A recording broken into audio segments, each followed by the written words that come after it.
Now, the Pfizer news comes as cities across the county and country continue struggling to contain the virus. Doctors at the University of Kansas Health System said that Kansas City is at a critical juncture right now.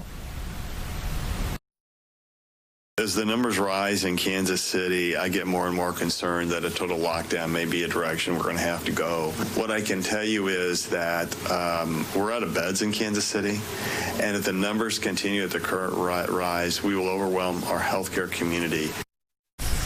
All right, we have additional perspective now on the coronavirus pandemic in our region. Dr. Andrew Schlachter is a pulmonologist and critical care physician at St. Luke's Medical Center.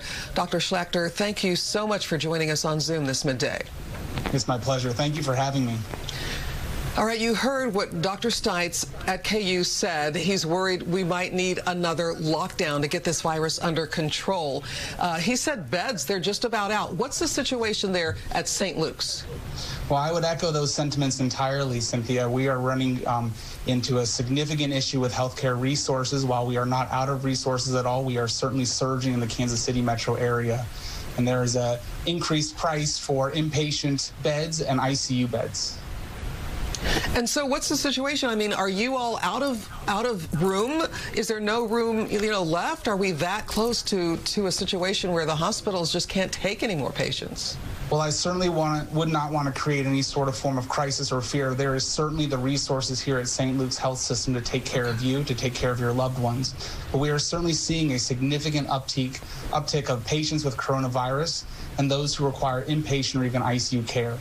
And so this community needs to know that coronavirus is on the rise, and we are certainly surging and not spared in this region like other places in the country. And we need to continue to do our part to mitigate spread and disease.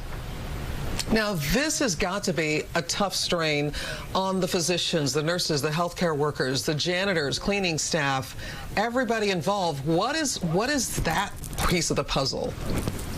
So I want to share that morale here at St. Luke's is high, but fatigue is certainly something that we are working to combat.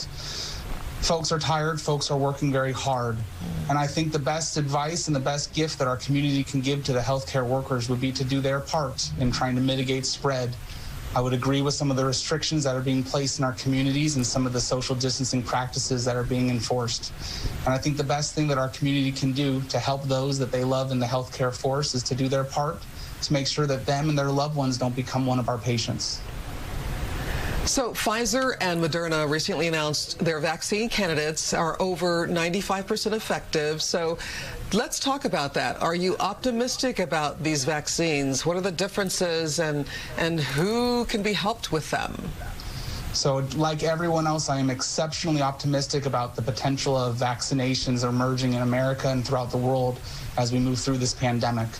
We've got ongoing evidence of significant efficacy, meaning that the vaccine works. I am still waiting, but not concerned at all about any safety issues related to either vaccine. There are some logistical issues as we compare the Pfizer vaccine from Moderna. I think both have shown that they're significantly effective and not significantly different. But one big difference is one shot versus two in the Pfizer versus the Moderna vaccine. But I think more importantly than the number of shots is cold storage. And the Moderna vaccine is stable at a different temperature that is less cold than the Pfizer one, which may have implications less so for the KC metro area, but more for rural areas of Kansas and our nation in which cold storage and distribution may become an issue. All right, so optimism there. Thank you, Dr. Andrew Schlachter from St. Luke's Medical Center, for joining us this midday. Thank you.